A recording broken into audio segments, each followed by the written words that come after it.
हो गया।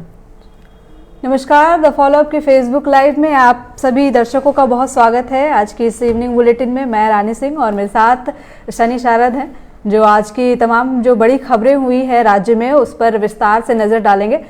आज कई चीज़ें हुई हैं जो बड़ी है, लेकिन इसमें सबसे एक महत्वपूर्ण सूचना यह है कि जैक के अध्यक्ष और उपाध्यक्ष की अधिसूचना जारी कर दी गई है। यानी कि 38 दिन पहले 10 दिसंबर को उनके नाम की घोषणा की गई थी। शिक्षा मंत्री जगन्नाथ महतो ने नाम की घोषणा की थी और आज जाकर उस पर मुहर लग गई है। क्या डिटेल्स है सन्नी जी इसमें? उपाध्यक्ष की अध्यक्ष की जो घोषणा कर दी गई है, अधिसूचना जारी कर दी गई है। बिल्कुल, देखिए जैक अध्यक्ष के चेयरमैन और वाइस चेयरमैन की अधिसूचना जो है जारी कर दी गई है। दोनों नामों की घोषणा कर दी गई है।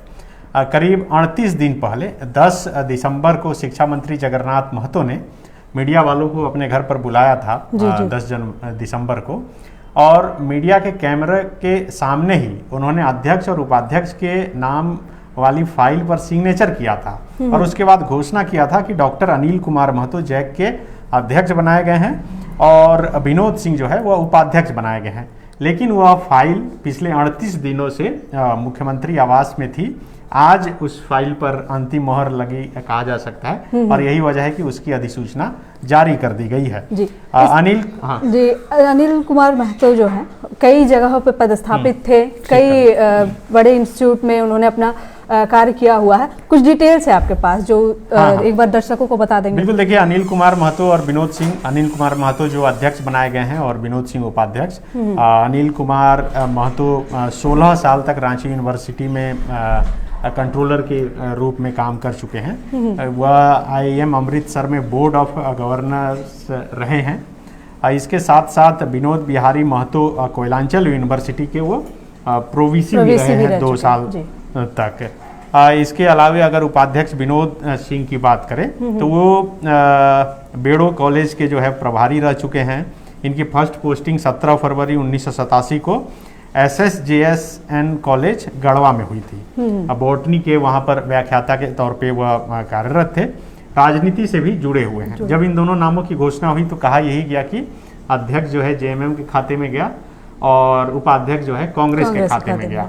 लेकिन ये 38 दिनों तक फाइल मुख्यमंत्री आवास में क्यों फंसी रही और 38 दिन बाद जैक के अध्यक्ष और उपाध्यक्ष के नामों की घोषणा या फिर कहें जो अधिसूचना है वह जारी होने में इसलिए लग गई लेट, जो अंदर खाने से खबर या फिर अखबारों में यह खबर प्रमुखता से आ चुकी थी कि जो स्टीफन मरांडी हैं उनकी पत्नी प्रोफेसर सुहासिनी बेसरा को अध्यक्ष बनाने के लिए बायोडाटा मांगा गया था। ये बयान खुद स्टीफन मरांडी ने ही दिया है। अखबारों में यह बयान छप भी चुका है और यही वजह है कि हो सकता है कि मुख्यमंत्री या फिर मुख्यमंत्री का कार्यालय चाह रहा हो कि कोई और अध्यक्ष और उपाध्यक्ष बने और इसीलिए ये मामला फंसा रहा और यही वजह है कि मैट्रिक और इंटर की परीक्षाएं भी इससे बाधित रही और कई जो संचालन जैक के तरफ से होता है जिन कार्यों का वो बाधित होते रहा। जी, तो अब ऐसा ही उम्मीद की जा सकती है 10वीं और 12वीं की परीक्षा पर जल्द निर्णय जो है वो लिया जा सकेगा दोनों की।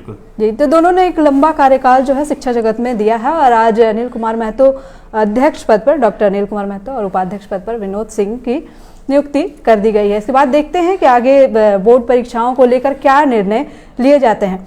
आज की दूसरी बड़ी खबर यह है कि झारखंड हाई कोर्ट ने 25 जनवरी तक JPSC मामले में फैसला सुरक्षित रख लिया है। यानी कि 28 जनवरी से अब ऐसी खबरें आ रही हैं कि JPSC की परीक्षाएं जो है वो लगभग तय है। अब इसी बीच में 25 तारीख तक फैसला सुरक्षित रख लिया गया है। क्या कहेंगे? देखिए, ये 7वीं से लेकर 10वीं JPSC की जो मुख्य परीक्षा है उस पर रोक लगाने को लेकर शेखर सुमन नामक एक युवक ने या फिर क्या परीक्षार्थी ने याचिका दाखिल की थी झारखंड हाई कोर्ट में। राजेश शंकर की अदालत में इस मामले की सुनवाई चल रही थी। दोनों पक्षों के तरफ से अपनी अपनी दलीलें दी गई और सुनवाई आज पूरी हो गई है। अब जो फैसला लेना है कोर्ट को, हाई कोर्ट को, वह फैसला सुरक्षित रखा गया है। इस फैसले को कोर्ट की तरफ से 25 जनवरी को सुनाया जाएगा। दूसरी तरफ आप देखिएगा तो अभी जो झारखंड में कोरोना संक्रमण है और इसके लिए सरकार की तरफ से एक गाइडलाइन है। गाइडलाइन में स्पष्ट तौर पे कहा गया है कि किसी भी परीक्षा का, ऑफलाइन परीक्षा का संचालन नहीं हो सकता। लेकिन कल ही यानी कि सोमवार को ही जेपीएससी की तरफ से यह एक नोटिस जारी किया गया है और बताया गया है कि भाई परीक्षा समय पर होगा। यानी जिस दिन कोर्ट का फैसला आना है उससे 3 दिन बाद 28 जनवरी को जो है परीक्षा का संचालन होना है। और आज से जब हम लोग ये बात कर रहे हैं एडमिट कार्ड जो है डाउनलोड होना भी शुरू हो चुका है। जेपीएससी ने साफ तौर पे कहा है कि भाई हम घर पर एडमिट कार्ड नहीं भेज पाएंगे, आप लोग ऑनलाइन डाउनलोड कर लीजिए। कोर्ट में जो बहस चला उसमें जो दलील दी गई, जो इनके तरफ से जो शेखर सुमन जो याचिका दाखिल किए थे, इनके 2 अधिवक्ता थे, एक संजय पिपरवाल नहीं, ये जेपीएससी के अधिवक्ता थे, इनके अधिवक्ता का नाम था राजेश कुमार, और इन्होंने कोर्ट में यह दलील दिया था और बताया था और इसी को लेकर याचिका दायर किया था कि 8 जो मॉडल प्रश्न हैं वह उसके उत्तर जो है गलत थे उसमें, और इसलिए इस परीक्षा को रद्द कर दिया जाए। फर्स्ट पेपर में 6 और सेकंड पेपर में 2 सवाल ऐसे थे जिसका ऑप्शन ही गलत था, तो इसलिए इस परीक्षा का निधन जो है इसको रद्द कर देना चाहिए, क्योंकि एक नंबर से जो है कट ऑफ बहुत ऊपर नीचे हो जाता है। लेकिन जो जेपीएससी के जो अधिवक्ता थे संजय पिपरवाल और प्रिंस कुमार, इनके तरफ से कोर्ट में यह दलील दी गई कि भाई ये जो गलतियां थी, अगर आप बता रहे हैं कि 8 गलतियां थी, तो ये गलती सिर्फ किसी एक स्टूडेंट के लिए नहीं था, बल्कि ये सभी स्टूडेंट जितने भी परीक्षा में शामिल हुए थे उन स्टूडेंट के लिए था। और अभी जो मुख्य परीक्षा होनी है, आपको पता है कि जो पीटी का जो परिणाम आया था उसमें कुल 4293 अभ्यर्थी सफल हुए थे, जब छात्रों की तरफ से बहुत हल्ला गुल्ला किया गया और उसके बाद जेपीएससी की तरफ से बताया गया कि भाई 49 ऐसे कैंडिडेट है जिनका कि ओएमआर सीट नहीं मिल रहा है और उनको फेल कर दिया गया। लेकिन सवाल अभी भी जिंदा है कि जेपीएससी को लेकर जो लड़के सवाल उठा रहे थे, क्योंकि कोर्ट में भी जो मामला है वो सिर्फ मॉडल प्रश्न को लेकर है, 8 सवाल को लेकर है, लेकिन 8 सवाल के इतर 8 सवाल के अलावे भी कई ऐसे सवाल आरोप लगे थे जिसका जवाब अब तक जेपीएससी नहीं दे सका है। जेपीएससी के चेयरमैन भले ही मुस्कुराते हुए कहें या फिर कहें कि गाड़ी का हॉर्न उन्हें थोड़ा तीखा लगता है, धीरे बोलिए, मतलब तो धीरे बोलने से कोई सुन नहीं रहा है, जोर से बोलने से कान में थोड़ी कड़वाहट लग जा रही है। लेकिन इन तमाम चीज होने के बावजूद ये साफ हो गया कि जेपीएससी की परीक्षाएं होगी। सरकार चाहती है कि पिछली सरकार यानी कि रघुवर दास की जो 5 साल की सरकार थी, उस सरकार में एक भी परीक्षा का संचालन नहीं हो सका। जो छठी जेपीएससी थी वह विवादित रही, सड़क से लेकर झारखंड हाईकोर्ट तक में आंदोलन, हाईकोर्ट से लेकर विधानसभा के अंदर तक आंदोलन होते रहा। उस समय जब अभी जो मुख्यमंत्री हेमंत सोरेन है वह नेता प्रतिपक्ष थे, वह भी सड़क पर उतरकर आंदोलन कर रहे थे और इस परीक्षा को रद्द करने की मांग कर रहे थे। लेकिन जैसे ही मुख्यमंत्री बने हेमंत सोरेन, उस परीक्षा का परिणाम जारी कर दिए। अभी फिर ये परीक्षा होनी है, ये भी विवादित है। तो विवादों और जेपीएससी का जो है बड़ा गहरा नाता है, विवाद और जेपीएससी का। हाँ, तो ये चलता रहेगा। लेकिन इतना तो साफ हो गया, अब कोर्ट का फैसला क्या आएगा ये तो देखने वाली बात होगी, लेकिन इतना साफ है कि अब लग रहा है कि शायद परीक्षा होगी। जी, परीक्षा लगभग होनी तय ही मानिए। जब सरकार के 2 साल पूरे हुए थे तो एक घोषणा की थी मुख्यमंत्री ने कि पेट्रोल के बढ़ते दामों को लेकर उन्होंने कहा था कि जो गरीब परिवार से हैं उन पर अतिरिक्त बोझ पड़ रहा है पेट्रोल महंगा होने से। तो उन्होंने एक गिफ्ट के तौर पर कह दीजिए कि गरीब परिवारों को 25 रुपए की छूट देने की बात कही थी पर लीटर पेट्रोल पर, यानी कि 10 लीटर पेट्रोल अगर आप लेते हैं तो आपके खाते में 250 रुपए की सब्सिडी जो है वो आ जाएगी। अब कल 19 तारीख है, ऐप को लॉन्च करने की बात की जा रही है। इसके पीछे क्या कुछ पेचीदगियां आएंगी? क्या लगता है, डायरेक्ट पैसा आ जाएगा, सब्सिडी आ जाएंगी, या क्या रूल रेगुलेशन रहेगा? देखिए, मुख्यमंत्री हेमंत सोरेन ने जो घोषणा की 28 दिसंबर को सरकार के 2 साल पूरा होने पर कि वह राज्य की जनता को, जो उनका भाषण था उसमें पेट्रोल डीजल दोनों का जिक्र था, अभी तो सिर्फ पेट्रोल हो रहा है, अब आगे क्या होगा पता नहीं। उन्होंने कहा था कि 25 रुपए प्रति लीटर वह सब्सिडी देंगे और 10 लीटर तक पेट्रोल में। और उसके बाद विपक्ष की तरफ से बहुत इसका मजाक भी उड़ाया गया। मजाक उड़ाना भी लाजमी था, क्योंकि जिस डिपार्टमेंट के अंतर्गत ये तमाम चीज़ें लागू होगी, खाद्य आपूर्ति और वित्त मंत्री जो हैं, उन्हें इस बात की जानकारी नहीं थी, क्योंकि उसके बाद वो सिमडेगा लोहरदगा गए। जब वहाँ पर पत्रकारों ने उनसे पूछा तो वो पत्रकार से भी पूछने लगे कि भाई कैसी घोषणा है, क्या घोषणा है, तो उन्हें कोई इस बात की जानकारी नहीं थी। आज जब हम लोग बात कर रहे हैं तो अब तक NIC जो सेंट्रल गवर्नमेंट की जो IT सेक्टर देखती है, उन्होंने नेशनल इंफॉर्मेटिक सेंटर जिसे बोलते हैं वो इसका ऐप जो है वो बना ली है, आज बनकर तैयार हो गया है। बताया जा रहा है कि कल मुख्यमंत्री हेमंत सोरेन उसको लॉन्च करेंगे। लेकिन उससे पहले जो वेबसाइट है खाद्य आपूर्ति विभाग की, उसमें तमाम तरह की जो आवेदन है वो अभी से आने शुरू हो चुके हैं, 16 जनवरी से ही लोग। लेकिन लोग बोल रहे हैं कि भाई 250 रुपया महीना लेने के लिए प्रोसेस इतना लंबा है कि 250 तो उसी में खर्चा हो जाएगा कि आपके पास ये होना चाहिए, वो होना चाहिए, इंटरनेट होना चाहिए, फलाना होना चाहिए, तो उतना तो खर्च इंटरनेट वगैरह में हो जाएगा। तो जो प्रोसेस है दर्शकों को वह बता दें। हालांकि अच्छी मन मकसद और मानसिकता के साथ इस स्कीम की घोषणा की गई है। अगर इसकी बारीकियों को देखिएगा कि सचमुच में अगर 10 लीटर महीने में गांव में किसी को उसमें 25 रुपए लीटर अगर बच जाता है तो वो बहुत बड़ी बचत होगी। इसमें है कि भाई आवेदक राशन कार्ड धारी होना चाहिए, राशन कार्ड में परिवार के सभी सदस्यों का वेरीफाइड आधार होना चाहिए, आवेदक का आधार लिंक्ड बैंक खाता होना चाहिए, वो भी अपडेटेड मोबाइल के साथ, गाड़ी का रजिस्ट्रेशन आवेदक के नाम से ही होना चाहिए, ये गाड़ी झारखंड से निबंधित होना चाहिए, सब्सिडी के लिए ऐप से ओटीपी वेरिफिकेशन प्रक्रिया को पूरा करना होगा, ओटीपी वेरिफिकेशन के बाद ड्राइविंग लाइसेंस गाड़ी का रजिस्ट्रेशन वेरिफिकेशन कराना होगा, गाड़ी के रजिस्ट्रेशन को डीटीओ जो है डिस्ट्रिक्ट ट्रांसपोर्ट ऑफिसर वह वेरीफाई करेंगे। इसके आगे फिर जो अधिकारी हैं वह कार्रवाई करेंगे। तो जिस गरीब के लिए, गरीब जनता के लिए यह योजना की शुरुआत अभी मुख्यमंत्री हेमंत सोरेन कल जैसा कि बताया जा रहा है कि ऐप लॉन्च करेंगे, उतना आसान नहीं है। मुझे लगता है कि लाभार्थी को लेने में थोड़ी एक लंबा प्रोसेस से होकर गुजरना होगा। लेकिन कई चीजों को देखिए, कोई भी जो योजना है उसका प्रोसेस है।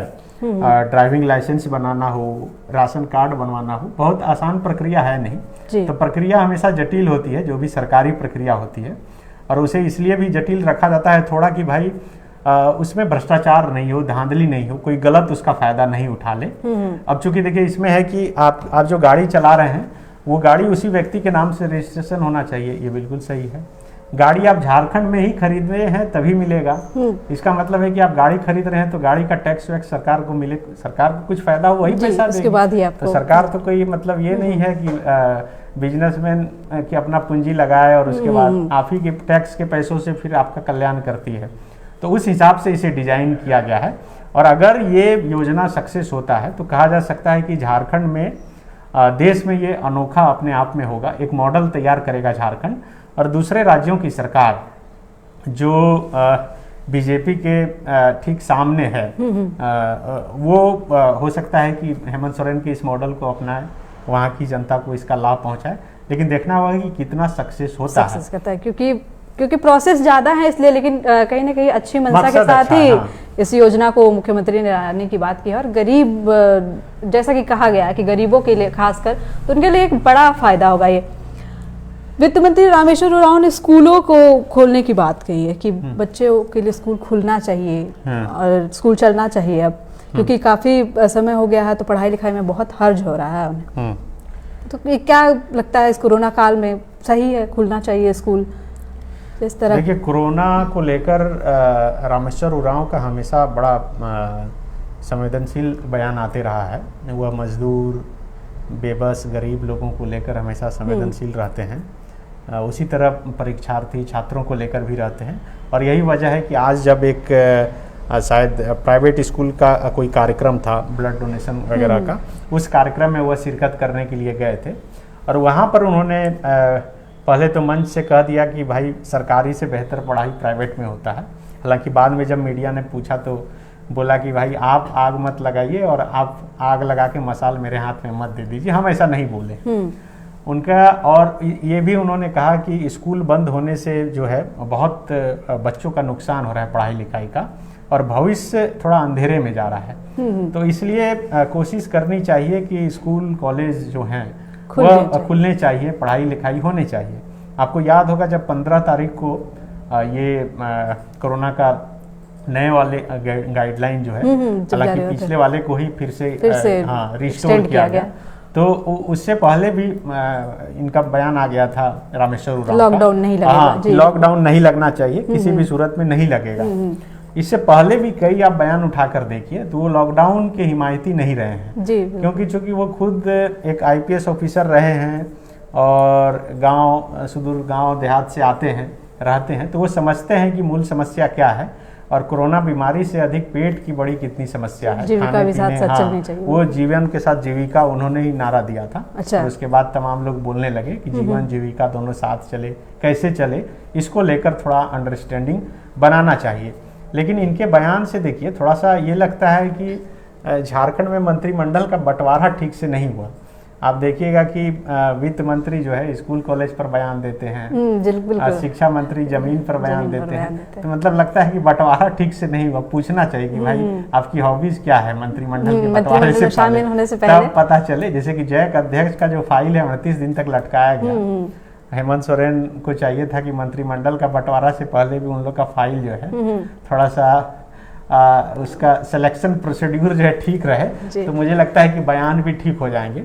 क्योंकि शिक्षा मंत्री के पास जो है अभी देखिए शराब वाला भी डिपार्टमेंट है। कल ही पांडे जी 1 घंटे तक उस पर लाइव किए, वो कितने गंभीर हैं शराब के मामले को लेकर, पढ़ाई के मामले को लेकर। तो ये तमाम तरह के बयान जो हैं अक्सर आते रहते हैं। अब चूंकि जब बयान का जिक्र हो गया है तो एक बयान जो इरफान अंसारी का पिछले दिनों आया था कि कंगना रनावत के गार्ड को लेकर आया, तो आज जो खबर उसमें निकल कर आई है कि जो कांग्रेस के प्रदेश अध्यक्ष है राजेश ठाकुर, वो इरफान अंसारी से बात भी की है इस मसले पर, और उन्होंने उनसे बात की है कि भाई इस तरह के बयान जो है वो नहीं देने चाहिए। तो बयान राजनीति में, हालांकि झारखंड जो है बड़ा रूखा रहा है इस मामले में बिहार की तुलना में, वहाँ बयान पर ही खबरें बनती है और बयान पर ही नेता बन जाते हैं, लेकिन झारखंड इस मामले में थोड़ा पीछे था। लेकिन इरफान अंसारी और भानु प्रताप शाही कल्चर आने के बाद थोड़ा लगता है कि बयानबाजियों पर अब यहाँ भी राजनीति होनी शुरू हो जाती है, खबरें बनती है। जी बिल्कुल। और अब बात मौसम की कर लेते हैं। राजस्थानी पश्चिमी विक्षोभ हवा के कारण आपको मालूम ही होगा पिछले 4-5 दिनों से लगातार बारिश राज्य में हुई। फिर अब मौसम जो है साफ हो गया है, लेकिन फिर से 23 जनवरी से बारिश जो है वो होगा। उसके बाद तापमान और गिरेगी। आप अभी महसूस भी कर रहे होंगे पिछले 2 दिनों से कि 5 डिग्री तक तापमान जो है वो फिर से नीचे चली गई है। तो इसी बीच से मौसम विभाग से अलर्ट बार बार जारी किया जा रहा है कि अपने आप में आप सावधानी बरतें, क्योंकि कोहरा धुंध जो है वो बहुत ज़्यादा छा रहा है। इस कारण से सड़क दुर्घटनाएं जो हैं वो बढ़ती जा रही हैं। अब 23 से बारिश होगा, जब बारिश होंगे बादल रहेंगे तो तापमान नॉर्मल रहेगा, लेकिन जैसे ही फिर बादल छटेंगे तो ठंड जो है वो बढ़ेगा। इसलिए सभी थोड़ा सावधान रहें, ठंड से बिल्कुल बचाव करें अपना।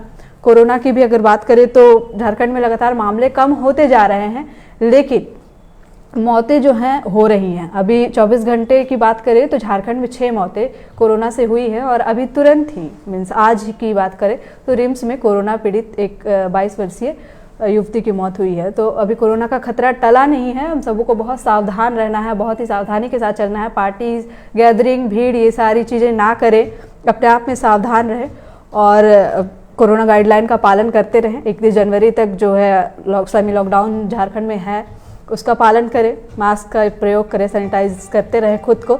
आज की जो बड़ी खबरें थी जेपीएससी से लेकर या जैक अध्यक्ष से लेकर, उन सारी खबरों पर सनी शारद की नज़र थी। उन्होंने बहुत अच्छे तरीके से देखा था और विस्तार पूर्वक आपको बताया कि जैक अध्यक्ष कहाँ रहे थे, क्या उन्होंने अब तक क्या क्या उनकी उपलब्धियाँ रही है। इन सारी तमाम चीज़ों पर उन्होंने सारा क्लियर कर दिया, स्पष्ट कर दिया सारी बातों को।